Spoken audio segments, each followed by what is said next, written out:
Hello students, आज की class में अध्ययन करेंगे धातुओं की प्राप्ति, मतलब धातुएं कहां कहां से प्राप्त होती हैं। छात्रों, धातुओं को किन किन रूपों में प्राप्त किया जाता है। तो छात्रों याद रखेंगे सभी स्टूडेंट्स, धातुएं दो रूपों में अर्थात दो अवस्थाओं में प्राप्त होती हैं। कौन कौन सी दो अवस्थाएं हैं?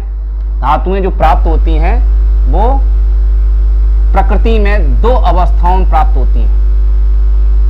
प्रकृति में ये दो अवस्थाओं में प्राप्त होती हैं। कौन कौन सी दो अवस्थाएं हैं? एक है मुक्त अवस्था, धातुओं को मुक्त अवस्था में प्राप्त कर सकते हैं। मुक्त का दूसरा नाम है स्वतंत्र अवस्था। स्वतंत्र अवस्था कह लो, चाहे आप मुक्त अवस्था कह लीजिए। दूसरा है संयुक्त अवस्था। संयुक्त अवस्था, संयुक्त स्टेट। मुक्त का मतलब एकदम फ्री, फ्री का मतलब अकेली। जब कोई धातु अकेली मिलेगी प्रकृति में तो समझो उसको मुक्त बोलेंगे, उसको स्वतंत्र बोलेंगे। और संयुक्त का मतलब इकट्ठा, मतलब इसमें दो धातुएं मिक्स हो सकती हैं, तीन धातुएं भी मिक्स हो सकती हैं, इसमें अधातु भी मिक्स हो सकती हैं। मतलब दो से अधिक धातुएं अगर एक साथ चिपकी हुई मिलती हैं तो उसको कहते हैं संयुक्त अवस्था। और अगर अकेली सिर्फ और सिर्फ अकेली धातु मिलती है, उसके साथ कोई चीज नहीं मिली होती, कोई दूसरी धातु नहीं होती, कोई दूसरी चीज नहीं होती है, तो उसको कहते हैं मुक्त अवस्था। बस इतना समझ लीजिए। अब कौन सी धातुएं मुक्त अवस्था में पाई जाती हैं उसको सीखो। जो धातुएं कम क्रियाशील होती हैं, कम नहीं मतलब अति कम क्रियाशील, बहुत कम क्रियाशील होती हैं, वे धातुएं ही मुक्त अवस्था में पाई जाती हैं। जैसे कि सोना। सोना आपका सबसे अच्छी धातु है जो प्रकृति में मुक्त अवस्था में मिलता है। ठीक है, क्वेश्चन भी कभी कभी बोर्ड एग्जाम में भी पूछा जाता है, कभी कभी IAS, PCS, रेलवे एग्जाम, है ना, पुलिस एग्जाम, इनमें भी क्वेश्चन पूछा जाता है। इसको भी सीखें कि ऐसी कौन सी धातु है जो मुक्त अवस्था में पाई जाती है, तो आप कहेंगे सोना। चांदी भी है, चांदी भी अभी मुक्त अवस्था में पाई जाती है, लेकिन चांदी इतना अच्छा उदाहरण नहीं है क्योंकि चांदी जो है वो मुक्त अवस्था में भी मिल सकती है और संयुक्त अवस्था में भी मिल सकती है, लेकिन सोना हमेशा मुक्त अवस्था में ही पाया जाता है। एक दूसरी धातु और है प्लेटिनम। प्लेटिनम जिसको संकेत होता है PT, ये भी आपकी मुक्त अवस्था में ही मिलेगी। संयुक्त अवस्था में कौन सी मिलती है? संयुक्त अवस्था में वे मिलती है जो अधिक क्रियाशील होंगी। भैया ज्यादा क्रियाशील होंगी, ज्यादा ताकतवर होंगी तो वो अकेली नहीं रहेंगी, दूसरे को अपने बगल में दबा कर रखेंगी, संयुक्त वाली। ठीक है, जो अधिक क्रियाशील है। तो अधिक ताकतवर वाली होती हैं वो अधिक क्रियाशील होती हैं, जिनका स्थान विद्युत रासायनिक श्रेणी में उच्च होता है, पहले भी बता चुके हैं। तो जैसे कि आपकी मैग्नीशियम है, एल्यूमिनियम है, एल्यूमिनियम आपकी अधिक क्रियाशील है, ये आपकी प्रकृति में कैसी मिलेगी? संयुक्त अवस्था में मिलेगी, ये मुक्त अवस्था में नहीं पाई जा सकती। ऐसी मैग्नीशियम है, मैग्नीशियम भी आपकी सक्रिय धातु है, ये भी आपकी संयुक्त अवस्था में मिलेगी, मुक्त अवस्था में नहीं मिलेगी। लेकिन छात्रों कुछ धातुएं ऐसी हैं जो मुक्त अवस्था में भी पाई जाती हैं और संयुक्त अवस्था में पाई जाती हैं। मुक्त अवस्था में पाई जाने वाली धातुओं और संयुक्त दोनों मिक्स कर दे रहा हूँ दोनों की। जैसे कि चांदी, चांदी आपकी दोनों अवस्थाओं में पाई जाती है जिसका संकेत Ag होता है। कॉपर जिसको हम तांबा कहते हैं, तांबा अर्थात Cu संकेत हो, ये भी दोनों अवस्थाओं में पाया जाता है। ठीक है, लेकिन कम क्रियाशील, इसलिए हाँ ये जरूर है, ये चांदी और कॉपर ये कम क्रियाशील हैं दोनों, इसलिए ये मुक्त अवस्था में ज्यादा पाए जाते हैं और संयुक्त अवस्था में कम पाए जाते हैं। इसका थोड़ा ध्यान रखना।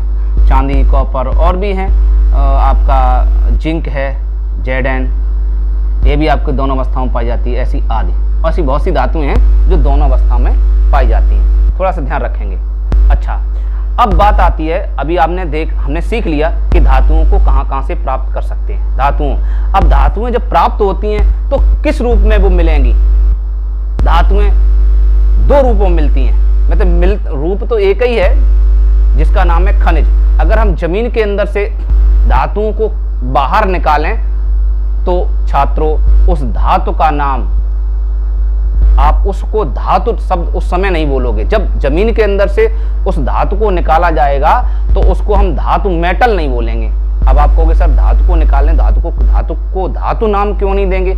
क्योंकि धातु वो जब जमीन के अंदर से निकाली जाएगी तो उस समय वो धातु की अवस्था में नहीं होगी, उसके अंदर धातु होगी, समझे? नेक्स्ट हेडिंग है खनिज, इंग्लिश में कहते हैं मिनरल।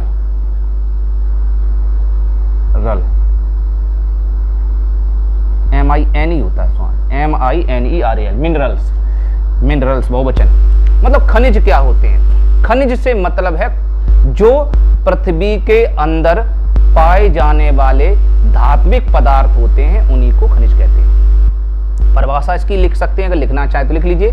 पृथ्वी के अंदर पाए जाने वाले धात्विक पदार्थों को खनिज कहते हैं।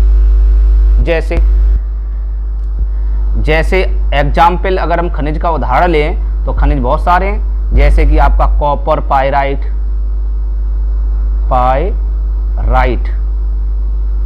कॉपर पायराइट संकेत होता है CuFeS2। अब आप संकेत से ही पता, इसका सूत्र है CuFeS2, आप इस सूत्र से ही पता लगा रहे होंगे। इसके अंदर कॉपर भी धातु है, इसके अंदर आयरन लोहा भी धातु है, और इसके अंदर सल्फर अधातु है। लेकिन मुझे अधातु नहीं प्राप्त करनी, मुझे धातुएं प्राप्त करनी है। इसका मतलब कॉपर पायराइट दो धातुओं का अयस्क है। इसका मतलब ये संयुक्त अवस्था में पाई जा रही है, देख रहे हो, अर्थात कॉपर के साथ आयरन भी है, लोहा भी है। इसीलिए ये जो कॉपर पायराइट है छात्रों, कॉपर पायराइट कॉपर का भी अयस्क है, किसका, Cu का भी अयस्क है, और Fe मतलब आयरन का भी अयस्क है। अयस्क भी है और खनिज भी है। अयस्क अभी मैंने बोल दिया, मैं अभी अयस्क बता रहा हूँ, मतलब ये अयस्क भी है, खनिज भी, अभी समझाएंगे आपको अयस्क क्या होते हैं। पहले खनिज समझ लो। खनिज मतलब अगर हम जमीन के अंदर से अगर कॉपर निकालना चाहें तो जमीन के अंदर कॉपर नहीं निकलेगा, उसके साथ में आयरन भी मिलेगा, साथ में चिपका हुआ, और एस भी साथ में मिलेगा चिपका हुआ। ठीक है, इतनी बात समझ में आ गई। साधारण रूप में कॉपर नहीं निकलेगा। जब कॉपर नहीं निकलेगा, कॉपर को आपको निकालना है तो आगे बाहर जब निकालेंगे तो कई रिफाइनरी, कई प्रोसेस के द्वारा कॉपर को इसके अंदर से निकाला जाएगा, जो आगे हम देखेंगे। तो बात समझ में आ गया। तो कॉपर पायराइट है। ऐसे ही एक और उदाहरण ले लो, बॉक्साइट का सूत्र था Al2O3.2H2O। ये पूरा इतना बड़ा सूत्र है बॉक्साइट का। तो बॉक्साइट में आप देख रहे हैं एल्युमिनियम धातु आ रही है, इसका मतलब बॉक्साइट से एल्युमिनियम धातु प्राप्त हो सकती है। इसका मतलब ये जो बॉक्साइट है वो एल्युमिनियम का एक खनिज है पूरा। ये अधातु ऑक्सीजन तो मुझे प्राप्त नहीं करनी, ये भी H अधातु है, मुझे ये भी अधातु है, मुझे केवल एल्युमिनियम। तो ये केवल एक तरह का एक अवस्था में समय एडजस्ट, लेकिन संयुक्त अवस्था बोलेंगे, इसको भी बोलेंगे संयुक्त अवस्था में। क्यों? क्योंकि एल्युमिनियम के साथ वो तो है ही, अकेला तो नहीं है, तो इसलिए H भी है साथ में। इसका मतलब ये भी संयुक्त अवस्था में पाया जाने वाला खनिज है। ठीक है, अच्छा, अब खनिज की परिभाषा आपने सीख ली कि पृथ्वी के अंदर पाए जाने वाले धात्विक पदार्थों को खनिज कहते हैं। अब मैंने अभी बताया अयस्क क्या होते हैं, तो अयस्क भी सीख लिए। तो नेक्स्ट हेडिंग है आपकी अयस्क, डाल लीजिए नेक्स्ट हेडिंग अयस्क।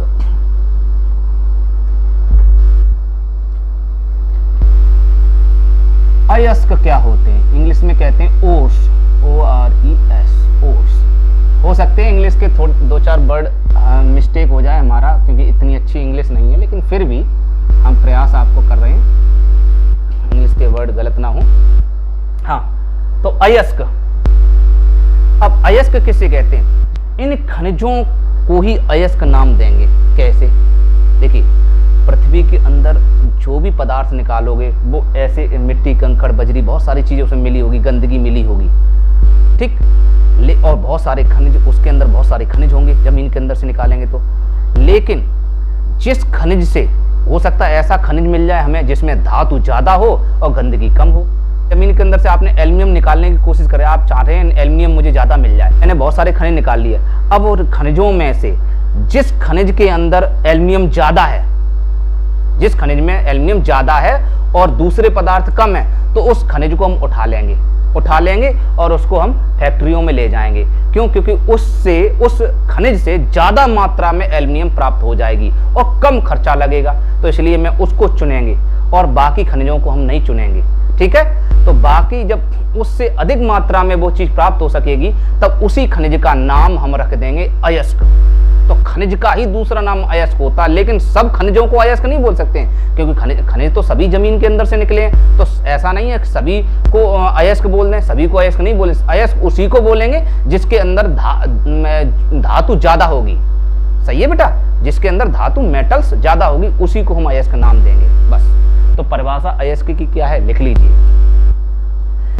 कुछ खनिजों में धातुएं अधिक मात्रा में होती हैं, जिन्हें कम खर्च में ज्यादा से ज्यादा निकाल सकते हैं, तब इन्हीं खनिजों को अयस्क कहते हैं। होगी परिभाषा। जैसे उदाहरण भी, इसका मतलब उदाहरण अगर बात करें अयस्क का उदाहरण क्या है, तो अयस्क भी यही है। इसको हम अयस्क भी बोल सकते हैं। कॉपर पाइराइट भी अयस्क है, सूत्र है CuFeS2, ये आपका अयस्क है। क्यों? क्योंकि इस कॉपर पाइराइट अयस्क से हम कॉपर को बहुत अधिक मात्रा में निकाल सकते हैं, ठीक, इसलिए कॉपर का अयस्क बोला जाएगा। तो कॉपर पाइराइट जो है किसका अयस्क है? Cu का अयस्क है, कॉपर का अयस्क है। क्यों अयस्क है कॉपर का? क्योंकि इससे कॉपर अधिक मात्रा में प्राप्त हो सकता है, इसलिए अयस्क भी बोलेंगे। खनिज भी, खनिज तो ऑलरेडी है ही पहले से। ऐसे ही बॉक्साइट भी बोल सकते हैं। तो बॉक्साइट भी आपका, बॉक्साइट सूत्र होता है Al2O3.2H2O। तो बॉक्साइट भी आपका Al का अयस्क है। इसका मतलब इससे Al अधिक मात्रा में निकाल सकते हैं। Al फॉर एल्यूमिनियम, अधिक मात्रा में हम निकाल सकते हैं। जब अधिक मात्रा में ये एल्यूमिनियम निकाल सकते हैं तो ये एल्यूमिनियम का अयस्क बोला जाएगा। कम खर्च लगेगा तो इसलिए अयस्क बोलेंगे। समझ में आ गया? खनिज और अयस्क में कभी कभी अंतर भी पूछा जाता है, बहुत एग्जाम बहुत इंपॉर्टेंट है, लगा लीजिए इनको। खनिज और अयस्क को टिक लगा लो, इंपॉर्टेंट है ये। खनिज अयस्क में अंतर बताइए, तो ये अंतर में भी काम करेगा, ठीक है। खनिज आपको समझ में आ गया। खनिज वे पदार्थ हैं जो जमीन के अंदर पाए जाते हैं, लेकिन उनके अंदर धात्विक प्रॉपर्टीज होना चाहिए।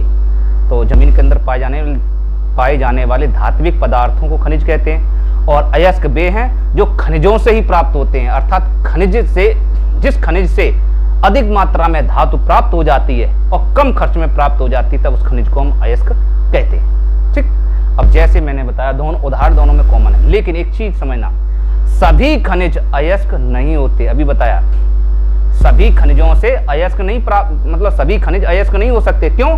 क्योंकि सभी खनिजों में से धातुएं सभी में ज्यादा ही थोड़ी है। हर एक खनिज के अंदर धातुएं ज्यादा मात्रा में प्राप्त हो जाएं, ऐसा तो संभव नहीं है। इसलिए सभी खनिज अयस्क नहीं हो सकते, लेकिन सभी अयस्क खनिज ही होंगे, क्योंकि अयस्क तो खनिज से ही प्राप्त हुए। तो सभी अयस्क खनिज होंगे, क्योंकि उनका नाम ही, खनिजों का नाम ही अयस्क पड़ा है, इसलिए, ठीक है। तो खनिज और अयस्क में अंतर आपको समझ में आ गया। अब इसके अंदर जब जमीन के अंदर से निकालते, तो अभी मैंने बताया मिट्टी, कंकड़, पत्थर, बजरी, ये सब लिपटे रहते हैं। इनको क्या कहते हैं? इनको छात्रों नाम दिया गया गैंग। क्या? तो नेक्स्ट हेडिंग डाल लीजिए, इनके बाद हेडिंग है आपकी gang. Gang, GANGUE, gang. Gang को छात्रों अधात्री भी नाम दिया गया, अधात्री भी बोलते हैं। गैंग को अधात्री भी कहते हैं, और एक और नाम दिया गया मैट्रिक्स। गैंग को मैट्रिक्स भी कहा जाता है। गैंग को मैट्रिक्स भी कहा जाता है। एक और नाम है अपद्रव्य, अपद्रव्य भी बोल सकते हैं। अपद्रव्य माने अशुद्धि। तो इसके कई सारे नाम हैं। किसके?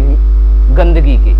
तो गंदगी किस में पाई जाती है छात्रों? मिट्टी के अंदर से, जमीन के अंदर से कौन प्राप्त होता है? अयस्क प्राप्त होता है या खनिज?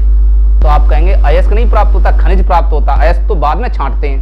तो पहले जमीन के अंदर खनिज प्राप्त हुए, फिर खनिजों के अंदर कौन सा अयस्क होगा, कौन सा नहीं होगा, वो हम छांटेंगे। छांटेंगे कैसे? हम देखेंगे किसमें ज्यादा मात्रा में सोना, मतलब ज्यादा मात्रा में धातु है, तब उसको हम अयस्क बोल देंगे। नहीं अयस्क अगर कम मात्रा में धातु है तो अयस्क नहीं बोलेंगे, ठीक है। तो खनिज को खनिज ही बना रहने देंगे। अच्छा, तो इसका मतलब खनिजों के अंदर ये मिलेगी। तो परिभाषा आप बोलेंगे कैसे? कि खनिजों में पाई जाने वाली, इसकी परिभाषा लिखेंगे, खनिजों में पाई जाने वाली, खनिजों में पाई जाने वाली कौन कौन सी पाई जाने वाली? मिट्टी, कंकड़, है ना, पत्थर या बालू आदि की अशुद्धियों को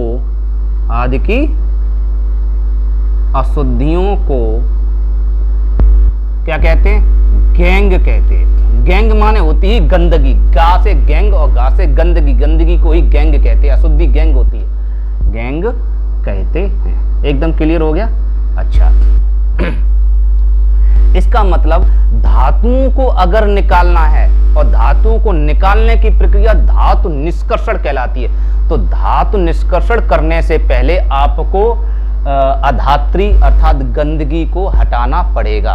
ठीक, तो इसलिए गंदगी हटानी आवश्यक है। मतलब मिट्टी आपको, जैसे आपने कभी जमीन के अंदर कोई चीज़ निकाली है तो आपने देखा मिट्टी उसमें लगी हुई होती है, तो आप सबसे पहले मिट्टी को पोंछ लेते हो ना, मतलब मिट्टी को आप साफ कर देते हो, तब उसको यूज करते हो। वैसे इसमें मिट्टी को पहले हटाना पड़ेगा, उसके बाद अंदर से धातु को निकालेंगे। अब अंदर से धातुओं को कैसे निकालते हैं वो जानते हैं। अंदर से धातु निकालना कितना कठिन है वो हम जानेंगे।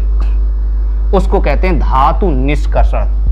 ठीक है, उसको क्या कहते हैं छात्रों? धातु निष्कर्षण। तो हेडिंग डाल लीजिए, नेक्स्ट हेडिंग है धातु निष्कर्षण या धातुओं का निष्कर्षण। नेक्स्ट हेडिंग है धातुओं का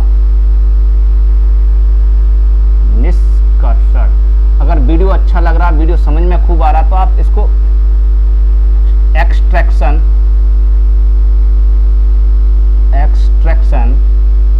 ऑफ मेटल्स,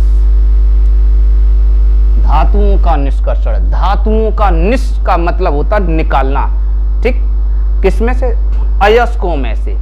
मैंने अभी बताया अयस्कों से निकालें क्योंकि जमीन के अंदर से खनिज मिला। अब खनिजों में हमने छांटा कौन सा अयस्क है, तो अयस्क को ले लिया।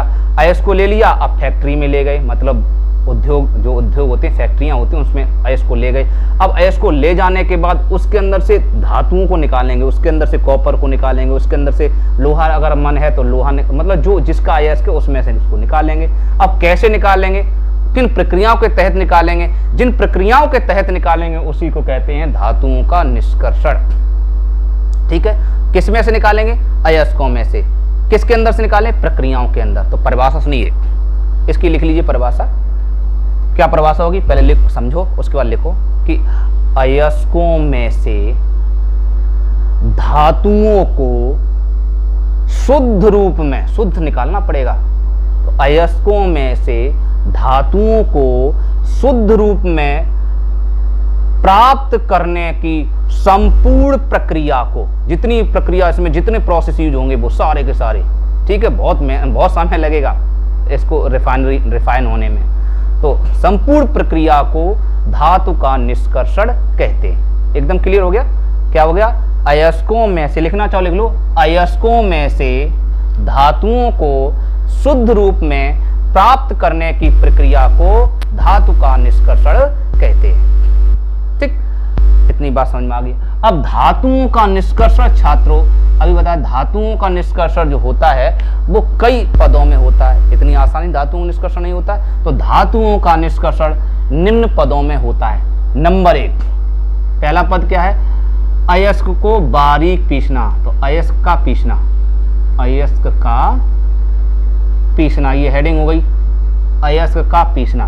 तो छात्रों पहले, सबसे पहले हम अयस्क को, जो फैक्ट्रियों में जो मिलें होती, बड़ी बड़ी मिलें होती, उस मिलों में जाकर इसको बारीक कूट पीस कर महीन बना लेते हैं। तो अयस्क का पीसना, उसको अयस्क को मिलों में डालकर बारीक करके कूट पीस कर महीन कर लेते हैं। इतना ही लिखेंगे बस। दूसरे नंबर पे क्या लिखा? दूसरे नंबर पे करेंगे अयस्कों का सांद्रण। उसके बाद अयस्कों का हम सांद्रण करेंगे। तो पहले हम अयस्क का पीसेंगे, उसके बाद अयस्क का हम सांद्रण करेंगे। सांद्रण का मतलब होता है सफाई, अयस्क की सफाई करेंगे। अब अयस्क की सफाई कैसे करेंगे? देखिए, अयस्कों में से अशुद्धियों को, अशुद्धि जो अभी बहुत सारी मिली थी, मिट्टी कंकड़ पत्थर जो भी थी, अयस्कों में से अशुद्धियों को दूर करने की प्रक्रिया या दूर हटाने की प्रक्रिया को अयस्क का सांद्रण कहते हैं। छात्रों, तो अयस्क का सांद्रण कई विधियों के द्वारा किया जाता है। कई विधियों के द्वारा अयस्क की सफाई करते हैं। उसमें बहुत प्रमुख विधियां आपके सिलेबस में दी गई हैं, उनका ही हम केवल वर्णन कर रहे हैं जो आपके हाई स्कूल में। जैसे आपकी बहुत सारी विधियां हैं अयस्क का सांद्रण करने की, कई सारी विधियां हैं। नंबर 1 है झाग प्लवन विधि। झाग को हम फेना भी कहते हैं, फेन, जैसे साबुन का झाग होता है, झाग को फेना के नाम दिया जाता है। तो झाग प्लवन विधि भी है, ठीक है, झाग प्लवन विधि। ऐसे ही गुरुत्वीय पृथक्करण विधि भी है, गुरुत्वीय पृथक्करण विधि भी है, और आपकी चुंबकीय पृथक्करण विधि है, चुंबकीय पृथक्करण विधि भी है। लेकिन आपके सिलेबस में, वास्तविकता में सिलेबस में, आपके जो एनसीईआरटी बुक में सिलेबस दिया गया उसमें तीनों में से कोई भी विधि का वर्णन नहीं है। लेकिन मैं इस विधि का और इस विधि का वर्णन आपको करा रहा हूं, क्योंकि ये पहले, आज से 1-1.5 साल पहले जब एनसीईआरटी बुक नहीं थी, एनसीईआरटी बुक का सिलेबस नहीं था, उसमें ये झाग प्लवन विधि और गुरुत्वीय पृथक्करण विधि थी, और उसमें इंपोर्टेंट विधि बहुत बार परीक्षा में पूछी गई थी, इसलिए मैं इसको करा रहा हूँ। हो सकता है कोई जो पेपर बनाए वो पुराना सिलेबस से कभी बना देते हैं कभी कभार, तो इसलिए ये विधि आ सकती है, बहुत इंपॉर्टेंट है, तो इसलिए मैं इसके बारे में बता रहा हूँ। और उसके बाद ये आपकी बिल्कुल इंपॉर्टेंट नहीं है, इसलिए नहीं करा रहा हूँ। ठीक, तो चलिए हेडिंग डाल लीजिए, झाग प्लवन विधि। तो अयस्कों का सांद्रण करने की कौन सी विधि? पहली विधि जब डालो झाग प्लवन विधि, झाग प्लवन विधि, या इसका नाम है फेन प्लवन विधि। इसको अभी मैंने बोला फेन प्लवन विधि के नाम से भी जानते हैं, इंग्लिश में कहते हैं froth, FROTH, froth, flotation, FLOATATION, flotation method, या प्रोसेस बोल सकते हैं, मेथड ये प्रोसेस, फोर्थ फ्लोटेशन मेथड। झाग प्लवन विधि आखिर है क्या? देखिए, झाग प्लवन विधि तभी यूज होती है जब अयस्क के अंदर सल्फाइड की अशुद्धि होनी चाहिए। सल्फाइड माने सल्फर होना चाहिए। सल्फर की अशुद्धि अगर मिली है तभी आप प्लवन विधि का प्रयोग करेंगे।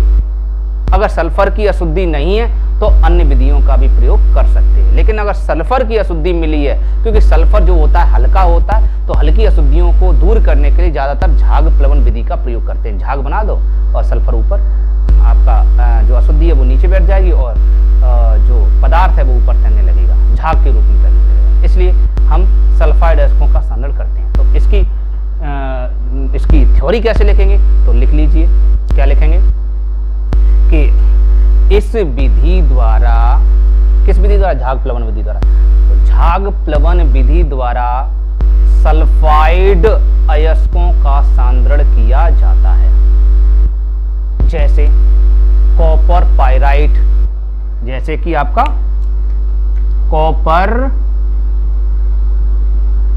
पाइराइट। तो कॉपर पाइराइट सूत्र क्या होता है? CuFeS2। देखो इसमें S आ रहा है, इसका मतलब ये सल्फाइड अयस्क है। तो सल्फाइड अयस्क है, तो इसका आप जो शुद्धिकरण है या करेंगे सफाई है, वो हम झाग प्लवन विधि के द्वारा कर सकते हैं। ऐसे ही कॉपर गिलांस भी है, कॉपर गिलांस। कॉपर गिलांस का सूत्र होता है Cu2S। देखिए इसका भी हम सफाई, अर्थात इसमें भी सल्फर है, तो इसमें भी सल्फर है, तो इसकी भी सफाई हम किसके द्वारा? झाग प्लवन विधि के द्वारा करेंगे। ऐसे ही आपका सिनेबार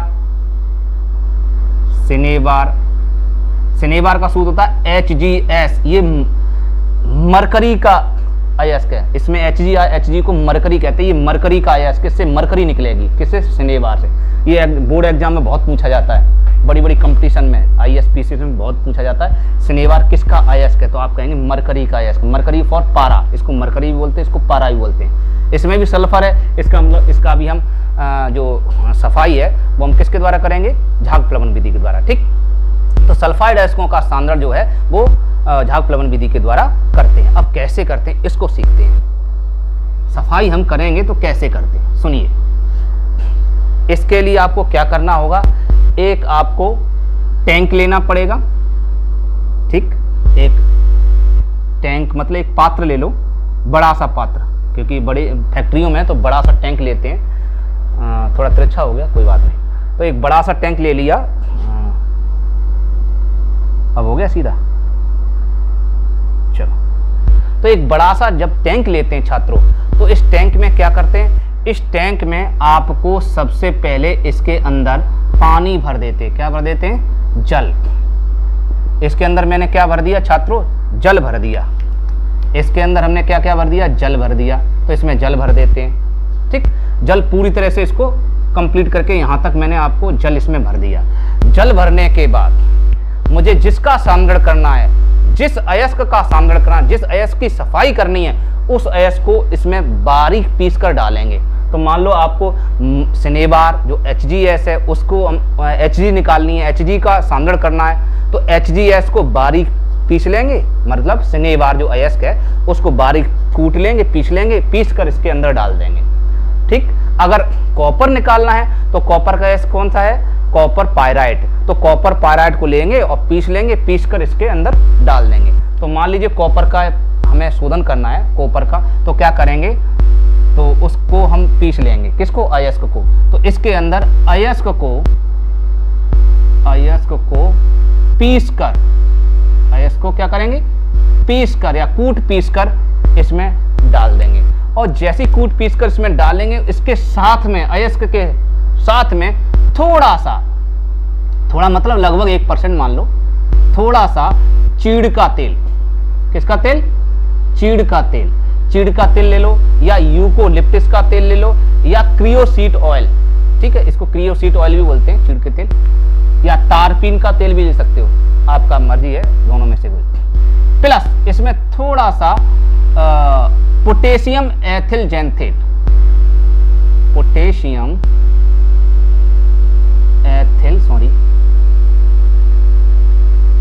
जैंथेट, थोड़ा सा पोटेशियम एथिल जैंथेट इसमें मिला देंगे। तो छात्रों किन किन चीजों को मिलाएंगे, जल तो इसमें भर ही लिया पूरा, उसके बाद अयस्क को बारीक पीस कर उसमें थोड़ा सा चीड़ का तेल और थोड़ा सा पोटेशियम एथिल जैंथेट मिलाकर मिश्रित कर लेंगे, अर्थात मिलाकर डाल देंगे। तो इसमें देखो डाल दिया हमने, किसको डाल दिया, इन तीनों चीजों को हमने डाल दिया, इसमें मिल गए, मिक्स हो गए। अब मिक्स होने के बाद अब मिश्रण बन के तैयार होगा। इस मिश्रण के अंदर क्या करेंगे, फिर इस मिश्रण में एक नली डाल देंगे, इसके अंदर एक नली डालेंगे, ठीक है। इस नली के अंदर, ये नली यहाँ पे छिद्र होंगे, इस नली के अंदर ये छिद्र हैं, ये गोल गोल हैं, ये छिद्र हैं, छेद हैं जिसे कहते हैं। इसके अंदर हम क्या करेंगे, तीव्र वायु प्रवाहित करेंगे, तीव्र वायु।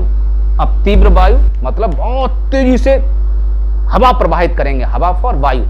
तो क्या होगा, तो जैसी तीव्र वायु इसके अंदर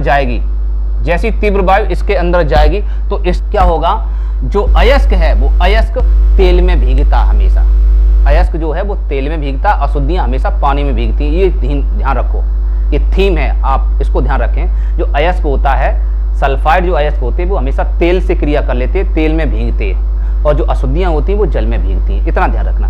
तो क्या होगा, इसके अंदर तेल मिला हुआ, चीड़ का तेल, वो चीड़ के तेल के क्या करेगा, अयस्क में जो अशुद्धियां होंगी वो बाहर उसको फेंक देगा, और अयस्क को मतलब धातु अयस्क के अंदर जो धातु होगा उस अयस्क को उसके अंदर खींच लेगा तेल, ठीक। और झाग के ऊपर तैरने लगेगा, झाग के ऊपर कैसा आ जाएगा, ऊपर तैरने लगेगा। ये झाग किसका बन गया छात्रों, अयस्क का झाग। इसके अंदर आपका अयस्क भी है, इसके अंदर तेल भी है। तो इसके अंदर क्या है, अयस्क है और तेल है, और नीचे जल है। और अशुद्धियां क्या करेंगी, अशुद्धियां नीचे बैठ जाएंगी, इम्प्योरिटी जो अशुद्धियां हैं, अपद्रव्य हैं, अशुद्धियां जिसको हम गैंग कहेंगे या गैंग बोल दो, ये नीचे तली पर बैठ जाएंगी। क्यों, क्योंकि ये जल से में भीग जाती है, तो जल में भीग कर भारी हो जाएंगी, भारी होकर नीचे तली पर अपने आप बैठ जाएंगी। अब आप कहोगे चीड़ का तेल ऊपर क्यों तैरने लगा, ऊपर क्यों उठ गया, भैया तेल तो हमेशा ऊपर ही तैरता है, नीचे जमीन, क्योंकि तेल हल्का होता है पानी से, जो हल्की होती हैं वो ऊपर तैरती हैं। अब तेल सल्फाइड भी हल्का होता है, तो हल्का दोनों हल्के होने के कारण ऊपर तैरने लगता है। और ऊपर को उठाने का कार्य कौन करता है, पोटेशियम एथिल जैंथेट। पोटेशियम एथिल जैंथेट जो होता है वो झाग को ऊपर उठाने का कार्य करता है, इसीलिए पोटेशियम एथिल जैंथेट मिला दो। अगर आप मिला देते हैं तो और अच्छा झाग ऊपर आ जाता है। अगर नहीं मिलाते हो तो भी झाग आ जाएगा, लेकिन थोड़ा समय लगेगा, काफ़ी समय लगेगा ऊपर आने में। और अगर पोटेशियम एथिल जैंथेट मिला दोगे तो जल्दी ऊपर आ जाएगा, ठीक। तो ये पोटेशियम एथिल जैंथेट झाग को ऊपर उठाने का कार्य करता है। बात समझ में आ गई, ठीक। अब इसको लिखेंगे कैसे, आपको समझ में आ गया, लिखने का तरीका आपको बता ही दिया, चित्र भी आपको बता दिया। जैसे मैंने चित्र बनाया आप चित्र भी बना लेंगे, ठीक है। और अगर नोट्स चाहिए तो हमारे नोट्स में चित्र बहुत अच्छा बना हुआ है, बहुत अच्छा इसमें नोट्स लिखे हुए हैं, तो आप हमें कमेंट करके बताएं, तो आपको नोट्स भी इसके प्रोवाइड हम कर देंगे, ठीक है। चलिए, तो अब इसकी थ्योरी आपको लिखना है, तो थ्योरी कैसे लिखेंगे एक बार फिर समझ लो कि इस विधि में एक टैंक लेते हैं, उसके अंदर जल को भर लेते हैं, फिर उसमें अयस्क को बारीक पीसकर उसमें थोड़ा सा चीड़ का तेल और थोड़ा सा पोटेशियम एथिल जैंथेट मिलाकर पानी के अंदर या टैंक के अंदर डाल देते हैं। डाल दिया, उसके बाद एक नली की सहायता, ये नली है, उसके बाद एक नली की सहायता से उसमें तीव्र वायु प्रवाहित करते हैं, तो अयस्क तेल में झाग बनाकर ऊपर तैरने लगता है। देखो, अयस्क तेल में झाग बनाकर ऊपर तैरने लगता है, इसीलिए इसका नाम झाग प्लवन विधि रखा गया। और अशुद्धियां जल में भीगकर नीचे बैठ जाती है। बस इतना ही आपको लिखना, इससे आगे नहीं लिखना, और चित्र आपको बना लेना। ठीक, डायग्राम भी कभी पूछा था, चित्र सहित बनाइए या बताइए, तो आप बना देंगे। ठीक है, ये चित्र वैसे सही बना है, कोई दिक्कत नहीं। वैसे हमने इसमें किचड़म किचड़ा इसलिए कर दिया समझाने के लिए, ऐसा लग रहा है तुमको किचड़म किचड़ा हो गया, हमने समझाने के लिए ऐसा किया है। ठीक, चलिए अब दूसरी विधि कौन सी? दूसरी विधि का नाम है गुरुत्वीय पृथक्करण विधि। कौन सी विधि? गुरुत्वीय पृथक्करण विधि। गुरुत्वीय पृथक्करण विधि का दूसरा नाम और है घनत्वीय पृथक्करण विधि। घनत्वीय पृथक्करण विधि। ये सारी विधियां आप छात्रों, ये सारी विधियां आपको 12th क्लास में भी पढ़ने को मिलेंगे, इसलिए आप अच्छे से 10th अच्छे से किए तो आप 12th आपका अच्छे से हो जाएगा, क्योंकि ये सारा 12th में सिलेबस दिया गया। तो घनत्वीय पृथक्करण विधि, घनत्वीय पृथक्करण विधि क्या होगी? जो भारी अयस्क होते हैं, जो अयस्क कैसे होते हैं? भारी अयस्क होते हैं, उन अयस्कों का सांद्रण गुरुत्वीय पृथक्करण विधि द्वारा करते हैं। भारी अयस्क, क्योंकि भारी जो अयस्क होते हैं वो जल की तेज धारा में, जो अशुद्धियां होती है वो जल की तेज धारा में बह जाती हैं, और भारी अयस्क नीचे तली पर बैठ जाते हैं। इसमें अयस्क नीचे बैठेगा, इस विधि में अयस्क नीचे बैठेगा, और जो फेन प्लवन विधि थी उस फेन प्लवन विधि में अयस्क ऊपर तैरेगा। उसमें अयस्क ऊपर तैरता क्योंकि वो हल्का होता है, इसमें अयस्क भारी है इसलिए नीचे बैठेगा। इतना समझ लीजिए। तो भारी अयस्कों का सांद्रण इसके द्वारा होता है। ठीक, कैसे लिखेंगे थ्योरी इसकी? तो देखिए सुनिए कि अयस्क को, इसके अंदर मैं लिखना, आप लिखना चाहे लिख लीजिए। अयस्क को बारीक कूट पीसकर उसे जल की तेज धारा में धोते हैं। अयस्क को बारीक पीस लेंगे, जल ऊपर से टपक रहा है, जैसे मान लीजिए, या जल 10 से जा रहा है और ऊपर से अयस्क उड़ा, तो जल की तेज धारा में धो देंगे। ठीक है, तो अयस्क को बारीक पीसकर उसे जल की तेज धारा में धोते हैं, तो हल्की अशुद्धियां या अशुद्धियां हल्की होने के कारण जल के बहाव के साथ बह जाती हैं और भारी अयस्क नीचे बैठ जाता है। तब इस विधि को गुरुत्वीय पृथक्करण विधि या घनत्वीय पृथक्करण विधि कहते हैं। इस विधि द्वारा कौन से अयस्कों का सांद्रण होता? भारी अयस्कों का सांद्रण। अब भारी अयस्क किसके होते हैं? ऑक्साइड अयस्क भारी होते हैं। कौन से सर छात्रों? ऑक्साइड, जिसके अंदर ऑक्सीजन होगी, वो होगा। जैसे आपका टिन स्टोन भी बोलते हैं, जैसे टिन स्टोन सूत्र होता है SnO2। देखिए इसमें ऑक्सीजन है। ये किसका अयस्क है? टिन का। टिन फॉर Sn, ये Sn का अयस्क है। Sn को टिन का नाम देते हैं, टिन बोलते हैं। तो ये इससे हम टिन प्राप्त कर सकते हैं। ठीक, अच्छा, ऐसे ही आपका मैग्नेटाइट, देखिए सूत्र होता है Fe3O4। देखिए इसमें भी O है, अर्थात ये भी भारी है। तो ऑक्सीजन, जो ऑक्साइड अयस्क होते हैं वो अधिकांशतः भारी मिलेंगे, और उनका सांद्रण आप गुरुत्वीय पृथक्करण विधि के द्वारा करेंगे। चुंबकीय पृथक्करण विधि के द्वारा भी कर सकते हैं। क्यों? क्योंकि ये चुम्बक से चिपकने वाली अशुद्धियां हैं। Sn चुम्बक से चिपक जाती है, इसलिए चुम्बक अलग करे, और वो अनुचुंबकीय वो अलग हो जाएगा। तो Sn अलग हो सकता है, O अलग हो सकता है। ऐसी मैग्नेटाइट भी चुंबकीय पदार्थ है, इसलिए इसको, इन दोनों को हम चुंबकीय पृथक्करण विधि द्वारा भी साफ कर सकते हैं। ठीक है, लेकिन अब गुरुत्वीय पृथक्करण विधि के द्वारा करना चाहें तो गुरुत्वीय पृथक्करण विधि के द्वारा भी कर सकते हैं। इतनी बात समझ में आ गया? बस अब आपको ये चीज समझ में आ गई कि अयस्क सांद्रण हम कैसे करते हैं। तो अयस्क सांद्रण आपको पूरी अच्छे समझ में आ गया। अयस्क सांद्रण करने के बाद तीसरा स्टेप क्या है? पहला स्टेप बताया था अयस्क को बारीक पीस लिया, पहला स्टेप। दूसरा स्टेप अयस्क का सांद्रण कर लिया। अब अयस्क का सांद्रण हमने 3 विधियों के द्वारा किया। अब 3 विधियों में से किसी एक विधि का प्रयोग करेंगे, वो तो हम चेक करेंगे जो अयस्क है उसके अंदर सल्फाइड की अशुद्धि है या उसके अंदर ऑक्सीजन की अशुद्धि है या उसके अंदर चुंबक की अशुद्धि है। ठीक है, अगर सल्फाइड की अशुद्धि है तो फेन प्लवन विधि के द्वारा सांद्रण करेंगे, और अगर ऑक्साइड की अशुद्धि है, ऑक्सीजन की अशुद्धि है, तो उसको हम गुरुत्वीय पृथक्करण विधि के द्वारा करेंगे।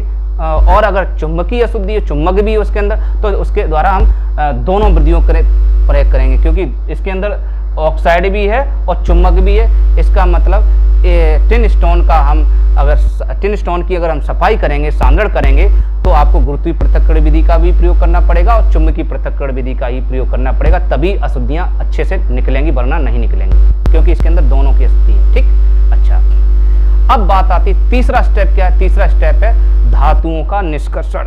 अब धातु का निष्कर्षण कैसे करेंगे?